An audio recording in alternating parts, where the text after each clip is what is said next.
Right. I mean, children's books are, for Leonard, a very small part of what he did. For most people, would consider him, I think, one of the, probably four or five premier artists of the last century. As a sculptor, he's certainly among the handful of most important sculptures the country has seen. He did the Holocaust Memorial in Ann Arbor, the FDR Memorial in Washington, D.C., which is now the most visited memorial in the country. He kind of is the father of the fine art book in this country, reinvented the woodcut as a fine art. So, I mean, he's a great, important artist in his own right. And, one of the wonderful things about Baskin is he's really a Renaissance man. Most artists today, they're either an oil painter or, they have, this. Leonard did everything. He wrote, he illustrated, he sculpted. We had a long career together. I took over handling his career in '85, and we had a lot of fun together. We did 4 children's books and 2 adult books that we worked on over time. If I was going to, you want me to focus on 10 Times Better, I gather. Yes. So 10 Times Better was the last book that we did together. And let's see, whose idea was that? The first 2 books we did together were my ideas. Actually, the first book we did together was called Did You Say Ghosts? I wrote the story and then gave it to Leonard to illustrate it. And the second book that we did together was called Animals That Ought to Be. And there it was my idea that Leonard was just having fun doing some kind of funny animal things, just imaginative work. And I saw some in his studio, and I said, it might be nice to have a book about animals that kids made up, or things that they would like to have instead of a dog or a cat, an animal that cleaned your room, an animal that did your homework, that sort of thing. So we went off on our own. He just did a bunch of animals, illustrations. I wrote poems. Then we came together and saw if any of them fit. This looks like it could be, and I have some here which I can show you. This looks like it could be an animal that, ate all your dessert, or that sort of thing. When we were done, he had some drawings that I thought were great, that I decided to make up an animal to fit, just because I wanted to include the drawings. And I had some poems he liked, and then he decided to do some drawings for the poems. So we kind of went back and forth, and it was a lot of fun to work together. I remember, we'd go out to lunch and look at all the drawings he was doing and the silly things I was doing. And a couple of times the editors would come back with comments. Leonard hated editorial comments. I was much easier on them. I'll do a quick side story, which will lead us, I think, to 10 Times Better.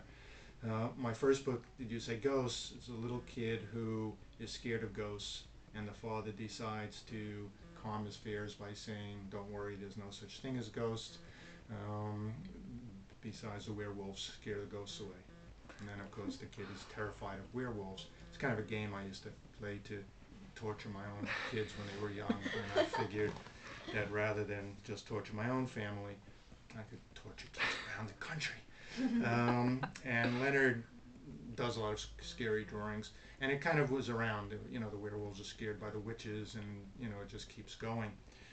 And in one of the one of the scary animals, not animals, one of the scary people were, I think we had harpies or sirens, kind of the Greek mythology. And Leonard did a beautiful drawing of a harpy with breasts. And of course, when the editor saw that, they said, Leonard, this is a book for children. You need to redo this drawing. So he redid it with bigger breasts. And then they called me up and said, could you write out that verse? Because the book isn't going to sell to librarians with drawings like that. It will cause problems. So I wrote out the verse. When we were working on animals that ought to be, there were a couple of editorial comments, and I remember Leonard saying to me, you know, we're sitting there just trying to make up silly animals and being as silly as possible. And of course, it struck me at one point that I'm sitting with one of the great artists of the last century, and we're sitting there trying to make up absolutely ridiculous art, you know, animals. And Leonard, who in a kind of self-mocking way was very full of himself, and, would say, and the great Leonard Baskin has come up with another ridiculous animal. And we had a lot of fun with that. Our third book we did together was called A Book of Flies, Real or Otherwise. And that was totally Leonard's idea. He loved doing little natural history things. And actually, I still kept, which I think is very cool, I came in one day to my office, and just this tiny little piece of paper was on my desk. And it says, Rich, 18 July 1996. How does your elegant and feisty wit respond to a book of flies, real or otherwise? Perhaps a smallish book. Can we get a really close-up picture of that note? And that was it. So you can see, if you look, you probably can't see on the film, but right on this note, I sat down and I started just making little fly associations. Fly by night, fly fisherman, horsefly, dragonfly, flying saucer, fly paper. I just started thinking of words, butterfly, shoe fly, and eventually this expanded into a book.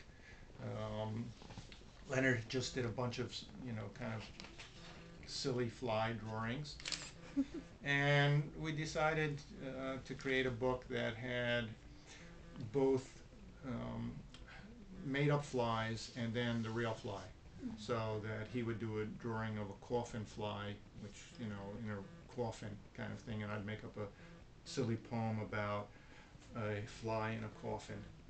And then you'd turn the page and you'd see a very detailed real coffin fly and facts about that. So this was kind of Leonard's idea that we took on.